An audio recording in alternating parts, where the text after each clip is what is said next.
Hey guys, I am back today with another video. As much as I would like to film the usual stuff that everybody's filming, I really just enjoy thinking of random things to film. I'm trying to stay really true to what I'm inspired to film versus what I feel I should film, because I really don't want to go down that path of feeling obligated. As you guys can tell by my channel, it has so far stayed pretty consistent to what I've always been posting and filming, which is whatever I feel like it, whatever I'm in the mood for, whatever I enjoy. I never wanted to feel forced. Do you know what I mean? So staying true to who I am, I'm making a random video that I think nobody will watch. But that's what I'd rather film versus like a random top 10 that I'm just not feeling or something like that. Anyways, so I don't know how that's relevant, but today's video is perfumes that I think smell like the 2020s. So in 15-20 years from now, when we're looking back at these times, I feel like these are the perfumes that are going to remind us of these times. You know how sometimes you smell perfumes and they all smell like the 90s? They had a similar vibe and it's just very of those times. And there's perfumes that smell like the 70s and the 80s and things like that. There's even perfumes that smell like the 2010s, which are very freshies and things like that. But these are the ones that I perceive to be of these times, of the early 2020s. I think you guys know what the first one's going to be, right? Literally the perfume of the 2020s. I only have a travel size, but it is Baccarat Rouge by Maison Francis Kurkdjian. It's such a classic at this point of these times that it's undeniable. Everybody's heard about it. Most people have smelled it or something similar. So it's not necessarily just this perfume, but its scent profile, because as you guys know, it's been very highly imitated and imitated very well, because from my understanding, the formula is a very simple formula to recreate. So it isn't anything special, but it's definitely modern, and it was very, very unique when it came into the scene. So I do think this perfume has like changed the game. It's been added, like the type of scent profile like this has been added to so many other perfumes now, and it's in a lot of things that don't smell just like this, but have this in it. So it has not just become a scent on its own, it's become a scent profile that gets added to a lot of other things. I've smelled this mixed with florals now. I've smelled this with freshies. I smelled it with berries and other fruity perfumes. So it's definitely changed the game and done a lot, and I think that it smelled amazing. I remember the first times that I smelled it, I was definitely blown away and a little bit addicted to it for some time. Not the original, of course, a dupe of it, but I do think this is very much of our time. We'll definitely look back in the future and think of this perfume as the perfume that blew up and changed the game in 2020. So that is Baccarat Rouge. So another one that I think very much smells very modern and very of this time is Ristretto Intense Cafe. But really this goes for any Intense Cafe, Roses Vanille, what's that other, Rose Gourmand by Zara.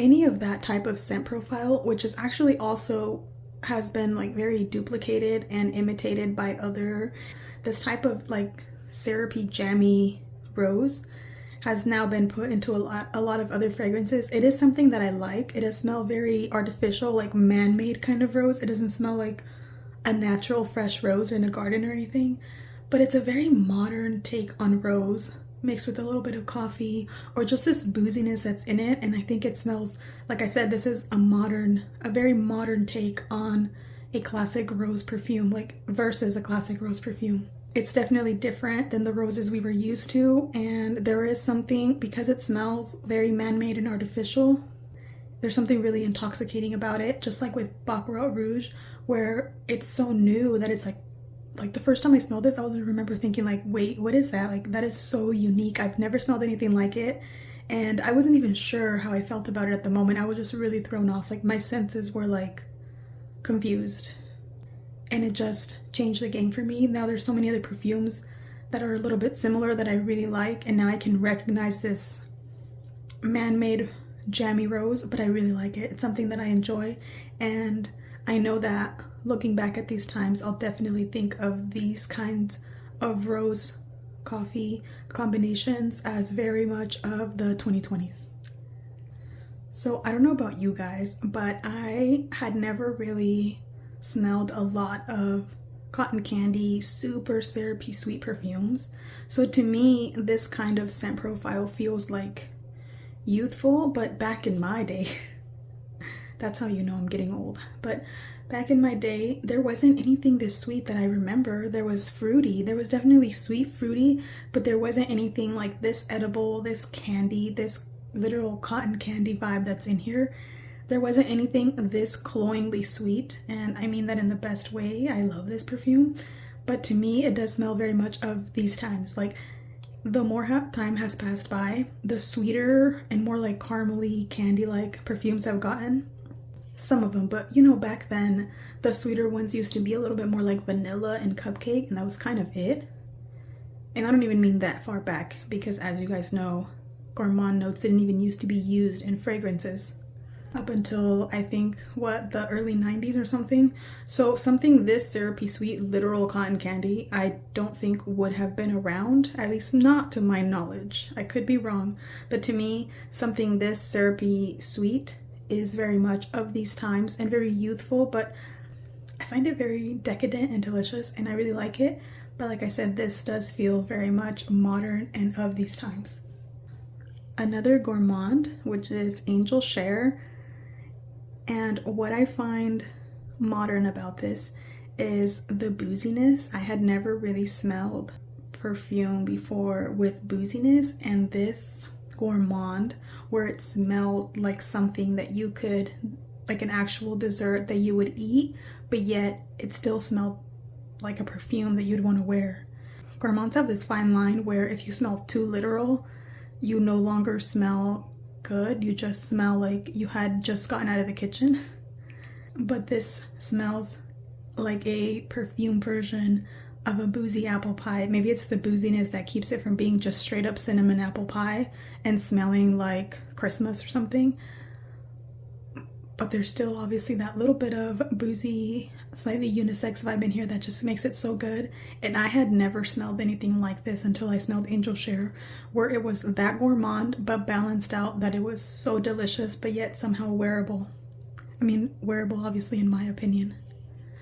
But to me, something like smelling like apple pie, very much of these times. I don't think you would have been able to find something like this 15 years ago, 20 years ago, and maybe in the future we won't be wanting to smell like boozy apple pie. But for right now, I feel like this is a very popular fragrance, and even other ones that have imitated this also have been very popular because it's really good, it's really delicious, but yet still maintaining some balance on perfume, and it smells to me very much of these times. And the last one in this, whoa, I just realized they're all actually niche.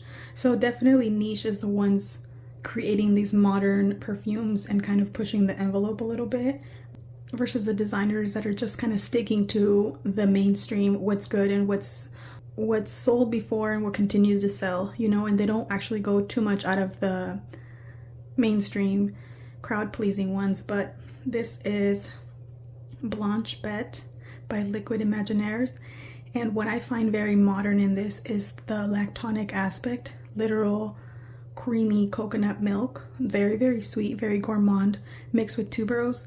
I do think the tuberose in here is a classy, creamy tuberose that has been around, but the fact that they added that coconut milk aspect is what takes it, it's almost what makes it better, because there's something very familiar added with something very modern that I don't think you would have found any other time in history of perfume.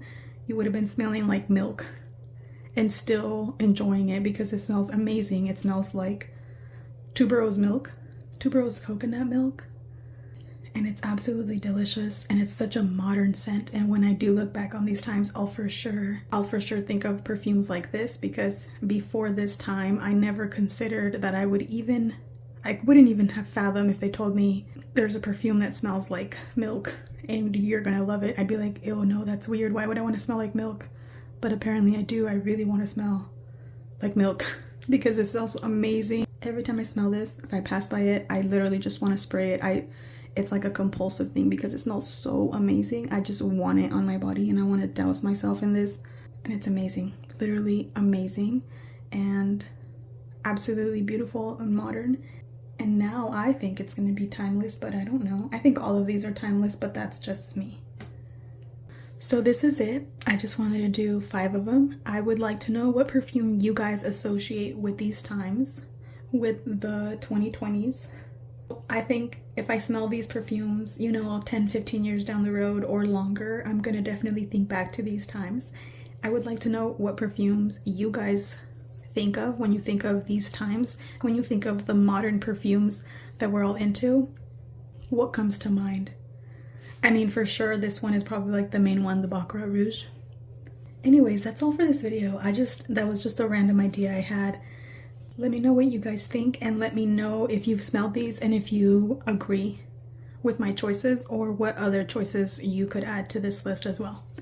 Thank you guys so much for watching. I'll talk to you guys in my next video. Bye.